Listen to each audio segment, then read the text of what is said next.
Let's start basic strategy of stock market part 2। Stocks that are behaving better than market average. जो भी stocks मतलब market average से ज़्यादा return ला रहे हैं एक साल में, मतलब अगर मार्केट निफ्टी सेंसेक्स अगर 5 से 7% रिटर्न दे रही हैं ओवरऑल एनुअलाइज रिटर्न, और आपका पर्टिकुलर स्टॉक 10 से 15%, 20%, 30% रिटर्न दे रहा है, तो वो स्टॉक्स अच्छा है, वो आपको चुनना चाहिए। ठीक है, stocks of well established and well reputed firms, वो स्टॉक्स मतलब जिनकी मार्केट में पहले से इज्जत है और वो वेल एस्टेब्लिश्ड हैं। एग्जांपल के तौर पर जैसे रिलायंस इंडस्ट्रीज़ होगी और Wipro company, UltraTech cement, Aditya Birla की है अल्ट्राटेक सीमेंट, और भी मतलब बहुत सारी हैं, जैसे टाटा की होगी सारी कंपनीज़, टाटा मोटर्स, ये सारी मतलब अच्छी कंपनी है, इनकी मतलब वेल रेप्यूटेड फर्म्स हैं और वेल एस्टेब्लिश्ड हैं। इनमें मतलब कोई ऐसा नहीं है कि भाई बेनामी कंपनी हो या मतलब कुछ असली में और कुछ आप और आपको दिखा रहे हो, मतलब जो है वो जेन्युइन है। ठीक है, और ऐसे स्टॉक्स अगर आपको, इन कंपनियों के स्टॉक्स अगर डिस्काउंट पे मिल रहे हैं तो आपको मतलब मार्केट पे या एनालाइज करके आपको लेने चाहिए ये वाले स्टॉक्स। ठीक है, stocks that are reporting increased earnings, जो स्टॉक्स मतलब हर साल वो, जैसे TCS हो गया और भी जैसे टाटा कंज्यूमर प्रोडक्ट्स हैं, ये सारे जो स्टॉक्स हैं, मेनली SBI बैंक हो गया, ये ज़्यादातर हर साल इनका ऐसे आता है कि मतलब रेवेन्यू इंक्रीज़ हुआ, प्रॉफिट इंक्रीज़ हुआ, तो ये स्टॉक्स मतलब stocks that are reporting increase earning, हर साल ये रिपोर्ट कर ही रहे हैं। तो ऐसे टाइम पे ऐसे स्टॉक्स अगर आपको कभी बियर मार्केट के एक्सट्रीम पे सस्ते मिल रहे हैं तो आप ले लीजिए, क्योंकि ये कभी ना कभी तो मतलब अच्छा आपको रिटर्न देंगे ही देंगे। ठीक है, excellent record of fast growth which is consider likely continue in the future, मतलब वो स्टॉक्स जो भी मतलब फास्ट ग्रोथ, मतलब जिन भी स्टॉक्स में मतलब एकदम तेज़ी से ग्रोथ हुई है, which is considered likely continue in the future, और वो फ्यूचर में भी उतनी ही ग्रोथ होगी। ठीक है, वो स्टॉक्स एग्जांपल के तौर पे आप अडानी पावर का ले सकते हैं। जैसे अडानी पावर 2022 के 2022 के स्टार्टिंग से मतलब बहुत ज़्यादा ग्रो कर रहा है, और अडानी पोर्ट्स, अडानी के जो भी स्टॉक्स हैं इस टाइम पे वो बहुत ज़्यादा मतलब फास्ट ग्रोथ दिखा रहे हैं, और फ्यूचर में भी उनकी अर्निंग्स और जो क्वार्टरली प्रॉफिट है वो भी बहुत ज़्यादा दिखा रहा है। तो उसकी वजह से उनके चांसेस हैं फ्यूचर में क्या हुई वो वेल रिटर्न दें या मतलब आपको अच्छा रिटर्न दें। ठीक है, stocks that are expected to establish a high earning power, वो स्टॉक्स जो आपको, ये वही बात है, मतलब जो भी स्टॉक्स मतलब फ्यूचर में हाई अर्निंग पावर आपको मतलब एक्सपेक्ट हो, क्या भाई वो स्टॉक्स मतलब फ्यूचर में एक्सपेक्ट मतलब एक ये फ्यूचर का अनुमान लगाना है क्या भाई वो स्टॉक्स ज़्यादा रिटर्न देंगे फ्यूचर में, उस पर भी आप मतलब वैल्यू देख के चांस खेल सकते हो। ठीक है, प्रॉब्लम करंट मार्केट प्राइस में already fully reflect what we are anticipating, मतलब बात ये है कि जोन से भी आप, इसमें एक दिक्कत की बात ये है कि जोन से भी स्टॉक्स आप सोच रहे हो लेने की, क्या भाई ये मतलब 6 महीने या 1 साल में इनका मतलब रेवेन्यू और प्रॉफिट और भी मतलब सारी जो फाइनेंशियल स्टेटमेंट होती है, मतलब ओवरऑल ग्रोथ वो मतलब ज़्यादा आएगी। ठीक है, लेकिन हो सकता है कि वो स्टॉक्स में जो वो ग्रोथ आए और मतलब 1 साल के बाद जो ग्रोथ आए वो उसके स्टॉक प्राइस में अभी से दिखने लगे, मतलब ग्रोथ तो आने वाली है मतलब 1 साल बाद, क्या भाई अभी तक वो रेवेन्यू का वो मतलब चार्ट सुन के नहीं आए हैं, या मतलब स्टेटमेंट जो होती है रिपोर्ट वो अभी तक नहीं आई है, लेकिन बात ये है कि स्टॉक प्राइस जो है वो अभी से इंक्रीज़ होने लगे, तो ये थोड़ा डेंजरस है। तो आपको वो भी देखना होगा कि भाई मतलब कहीं ज़्यादा तो किसी स्टॉक्स के दाम नहीं बढ़ गए, क्या मतलब अभी उसकी आने वाली भी नहीं है और उससे पहले ही 6 महीने पहले ही मतलब ज़्यादा दाम बढ़ गए हो स्टॉक के, तो फिर ये उस स्टॉक में आपको नहीं लगाना है पैसा। ठीक है, speculative stock can move too far and common stock may be undervalued because of a lack of interest, ये वही चीज़ है जो मैंने अभी ऊपर आपको बताई है। क्या स्पेकुलेटिव स्टॉक मतलब बिना वजह का, मतलब जिस पे लोग ले ही जा रहे हैं, स्टॉक खरीदे जा रहे हैं, और मतलब 1 साल पहले ही उसका मतलब अर्निंग्स जो आएंगी वो मतलब अभी से उसके 1 साल पहले से उसके दाम में शो हो रही है, तो ये ठीक बात नहीं है। ठीक है, तो आपको ये चीज़ अवॉइड करनी है। ठीक है, price and value are totally different from each other, मतलब जो स्टॉक का प्राइस है और जो उसकी वैल्यू है वो बिल्कुल अलग चीज़ है। मतलब अब प्राइस कुछ है, वैल्यू है कुछ। ठीक है, मतलब आप या तो वैल्यू देख लीजिए या उसका दाम देख लीजिए, और मेरे हिसाब से आपको दोनों देखनी चाहिए। जैसे वैल्यू आपने देख ली और मतलब कम दाम पे ले लो तो ये चीज़ ठीक है। It takes patience to buy an neglected stock और एन अंडर वैल्यूड स्टॉक्स, अब आपको सब्र की बहुत ज़रूरत है, क्या भाई जिसे मतलब 6 महीने से या 1 साल से मतलब उस स्टॉक के अंदर वैल्यू है, लेकिन 6 महीने से, 3 महीने से, 1 साल से उस स्टॉक में मतलब किसी का कोई इंटरेस्ट नहीं है। ठीक है, उसे मतलब निगलेक्ट किया जा रहा है मार्केट में, और फिर भी आप उसे खरीदने की सोच रहे हो क्योंकि आपने उसमें वैल्यू देखी है, तो उसके लिए हिम्मत चाहिए, मतलब पेशेंस चाहिए कि भाई सारे एक हिसाब से पूरी मार्केट आपके अगेंस्ट है, आप उसको ले रहे हो और सारे उसको बेच रहे हैं। It takes backup to short sell through popular stock और ओवर वैल्यूड स्टॉक, मतलब अब जब भी शॉर्ट सेल, अभी इसी में आएगा क्या शॉर्ट सेल क्या होता है, तो मतलब जब भी आप शॉर्ट सेल करते हो तो आपके पास बैकअप होना चाहिए, बैकअप। ठीक है, आपके पास बैकअप होना चाहिए,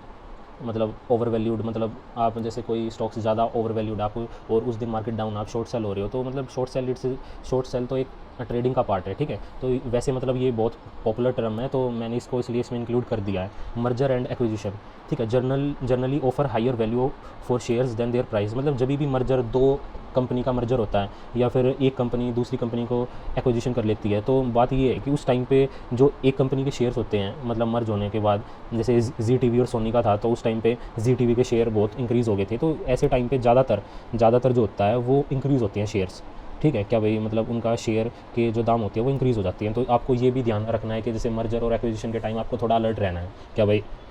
किसके साथ किसका मर्जर हो रहा है, तो आप उसी टाइम पे एंट्री ले लो। A dividend pay out is a good sign of a stock. मतलब जो भी स्टॉक या शेयर पर्टिकुलर मतलब डिविडेंड हर साल दे रहा है, ठीक है, वो मतलब एक उसकी वेल रेपुटेशन हो जाती है, क्या भाई वो जो उस कंपनी की जो भी अर्निंग है वो अपने इन्वेस्टर्स में बांट रहा है। तो मतलब एक हिसाब से ये इन्वेस्टमेंट के लिए अच्छा स्टॉक है। Investment by any other firm, और अगर कोई सी भी अलग फर्म किसी पर्टिकुलर शेयर में इन्वेस्टमेंट करती है तो तभी भी आपको अलर्ट रहना है, ठीक है। तभी भी मतलब शेयर, उस पर्टिकुलर शेयर के दाम ऊपर जाते हैं। बाय अब आपको करना by selling at less than share in the current net current assets not counting any other type of asset deducting all liabilities, selling at less than their share in the net current asset। मतलब इसका मतलब ये है कि net current assets, अब एक होता है करंट असेट्स, एक होता है करंट लाइबिलिटीज़। ये आपकी सारी बैंक स्टेटमेंट में दी होती हैं, जो भी बैंक स्टेटमेंट आती है ना उसमें आपको दी होती है क्या भाई उसमें लाइबिलिटीज़ क्या है। तो नेट जो भी मतलब करंट असेट्स है ना, करंट असेट्स में से आप सारी लाइबिलिटीज़ माइनस कर दो, ठीक है। मतलब आपको सारी असेट्स नहीं लेनी है, आपको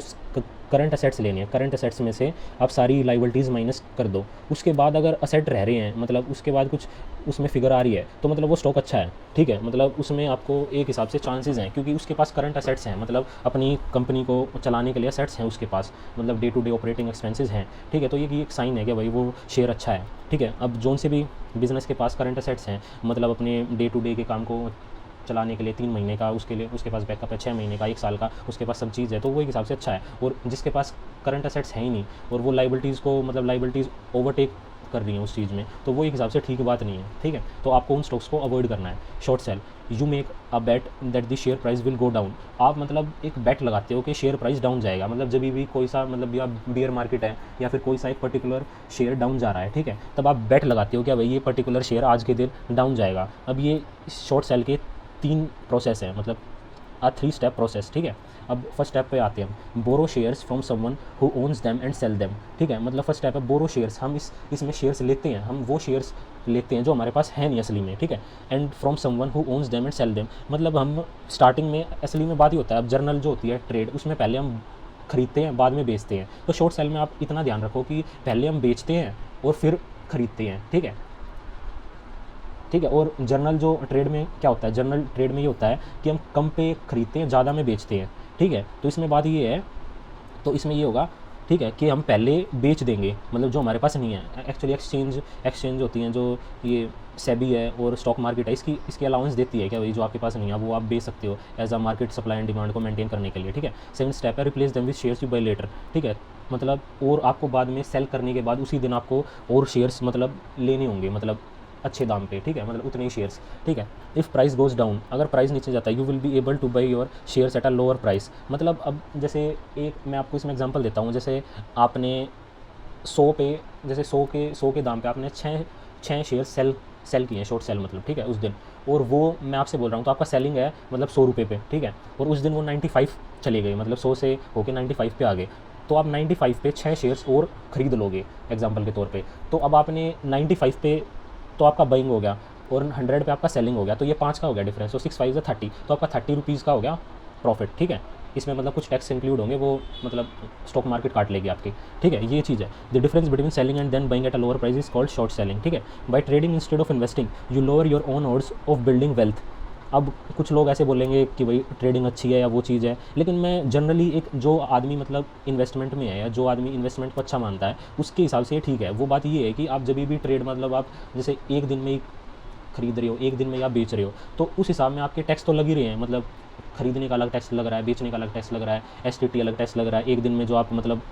ब्रोकरेज का अलग लग रहा है, ठीक है। उसके बाद आपको फ़ायदा होता है या नहीं होता वो अलग चीज़ है। तो एक हिसाब से आप मतलब का आपका नुकसान तो हो ही रहा है उस चीज़ में, ठीक है, उतने तो आपको टैक्सेस में ही जा रहे हैं। उसके बाद आपको मतलब एवरेज फ़ायदा हो, ठीक है, या आपको बिलो एवरेज फ़ायदा हो, तो वो एक हिसाब से नेग्लिजिबल हो जाता है फ़ायदा। लेकिन जैसे कि आप मतलब आज है आज आपने और आज लिया और 2 या 3 साल के बाद आपने उसको बेचा, मतलब आपके पास 100-150% आ गया रिटर्न, ठीक है, उसके बाद आपने उसको बेचा, तो एक हिसाब से तब क्या होगा, तब ये होगी बात कि आपका जो टैक्स है, जो मतलब टैक्स है वो एक बार में होगा, तो रिटर्न तो आपका 100% आएगा ना, रिटर्न क्या भाई 100 या 150% रिटर्न पे आपने उस चीज़ को बेचा, ठीक है, तो उस चीज़ का आपको फ़ायदा मिल जाता है, ठीक है। मतलब उसके लिए पेशेंस की भी आवश्यकता है, पर अब ये आपकी मर्ज़ी है कि आप मतलब, और मैं आपसे ये बात बोलना चाह रहा हूँ कि ट्रेडिंग के लिए कम से कम 3 से 5 साल का एक्सपीरियंस आपको चाहिए ही चाहिए। ऐसे नहीं है कि आपने 2 या 3 वीडियोस देख ली कहीं पे, 1 महीना रीड हो लिया और आप सोच रहे हो कि मतलब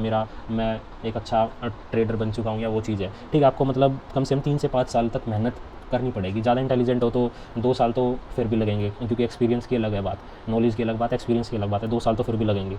एक अच्छा मतलब आपके हाथ में थोड़ा है क्या भाई आपको डेली के डेली फ़ायदा हो, आप मतलब अपॉर्चुनिटीज़ देख सको, उसकी बात है, ठीक है। Invest only if you would be comfortable owning a stock even if you had no way of knowing its daily share price. मतलब ऐसे इन्वेस्ट करो कि आपको मतलब जोन सा भी आप शेयर ले रहे हो उसको इतने कम दाम पे लो, एक मतलब जब बिल्कुल अच्छी अपॉर्चुनिटी आ रही है आपके पास, बिल्कुल मतलब क्या भाई सब सारे लोग उस स्टॉक को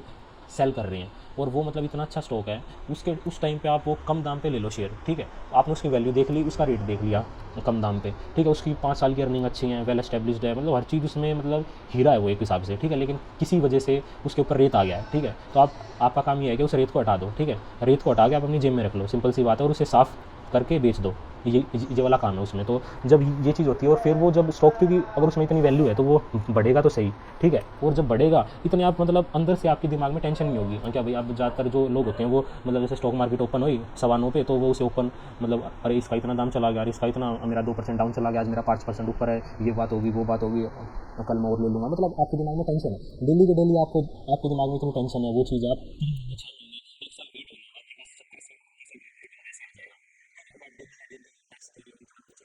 उसके बाद भी मैंने जहाँ तक देखा है कि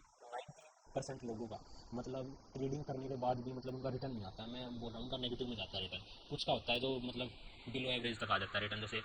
7-8%, 20% तक आ गया रिटर्न, और वो है, और यही मतलब आपको एक मतलब पूरा साल आप टेंशन ले रहे हो हर दिन, क्या भाई ये ऊपर कम से कम 3-3, 4-4 घंटे उस चीज़ पे लगा रहे हो, ठीक है, और आप एक तरफ इन्वेस्टमेंट है क्या भाई ये चीज़ आज आपने ले लिया, 1 साल बाद आपने बेच दी अच्छी दाम पे, ठीक है, तो वो एक अलग बात, आपको टेंशन नहीं है, वो चीज़ आराम से आप सो रहे हो, वो आप पूरा टाइम वो देख रहे हो, अरे इतना 3.5 पे ये होगा, 3.5 पे ऊपर जाएगा नीचे जाएगा, अगर वो डाउन चला गया तो मैं दोबारा और ले लूँगा शेयर्स, मतलब एवरेज अपनी ओवरऑल होल्डिंग एवरेज कर लूँगा, और मतलब नहीं होगा तो मैं बेच के बाहर निकल जाऊँगा, ये मतलब आपके दिमाग में एकदम टेंशन रहती है, ठीक है, तो ये ठीक बात नहीं है, तो इसके लिए आप बचें, और मेरे हिसाब से इस चीज़ को आप ना करें। अगर आप में एक्सपीरियंस है, पहले नॉलेज ले, एक्सपीरियंस ले, तब थोड़ा स्टार्ट इस चीज़ को करें। और मेरे हिसाब से अगर ट्रेडिंग को स्टार्ट भी कर रहा है तो वो थोड़ी लॉन्ग टर्म की ट्रेडिंग सीखे, मतलब जैसे आज लिया है तो कम से कम 1 महीने बाद में बेच दूंगा, मतलब लंबे जो होते हैं ना ट्रेंड्स उनको देखे, छोटे वाले को नहीं देखे, क्योंकि एक बार लंबे में आपका हाथ हो गया तो आप छोटे छोटे पे जा सकते हो। जैसे आज लिया 3 महीने बाद बेच दिया, आज लिया कम से कम मतलब 1 महीने बाद बेच दिया, आज लिया 2 हफ्ते बाद बेच दिया, कम से कम इतना टाइम पीरियड हो गया, वो आज लिया अभी लिया 3 घंटे बाद बेच दिया, इसमें मतलब बहुत ज़्यादा रिस्क होता है, बहुत ज़्यादा रिस्क, मतलब आपके एक तो इतनी टेंशन होगी दिमाग में, कम से कम थोड़ी टेंशन तो होती है, स्टॉक मार्केट ऐसे तो है नहीं मतलब आप पागल हो जाओ सारे दिन। Investors see the value, and thought है कि a person who knows the price of everything and the value of nothing, तो मतलब आपको वो होना है कि जिसको वैल्यू की नॉलेज हो, ऐसे नहीं है कि आपको हर स्टॉक की आपकी प्राइस की नॉलेज हो, आपको वैल्यू की नॉलेज भी आवश्यकता है, ये मतलब एक कोट है और आप समझदार हो ही, ठीक है। और ये मैं जो भी ये बोल रहा हूँ ये एक रिकमेंडेशन नहीं है, अब मैं ये जो टॉपिक है इसमें आपको इन्वेस्टमेंट के बारे में बोल रहा हूँ, तो वही इन्वेस्टमेंट तो 1 साल से ज़्यादा की होती है, ठीक है, और फिर भी मैं आपको ये हो रहा हूँ कि मतलब 3 महीने या 6 महीने तक आप होल्ड रखो और अच्छे दाम पे बेच दो, ठीक है। और ये कोई भी रिकमेंडेशन नहीं है क्या भाई मतलब आप इस चीज़ को करो ही करो या वो नहीं हो, आपकी अपना दिमाग है, ठीक है, आपका अपना दिमाग है और आपकी अपनी मतलब सोच है, आपके पास अलग नॉलेज है, मेरे पास अलग नॉलेज है, आप बस उस चीज़ को चैनलाइज हो, क्या भाई आपने जो यहाँ से नॉलेज लिया आप अपना दिमाग इस्तेमाल हो गया उसे आप ठीक जगह लगा दो, सिंपल सी बात ये है, ठीक है, थैंक यू।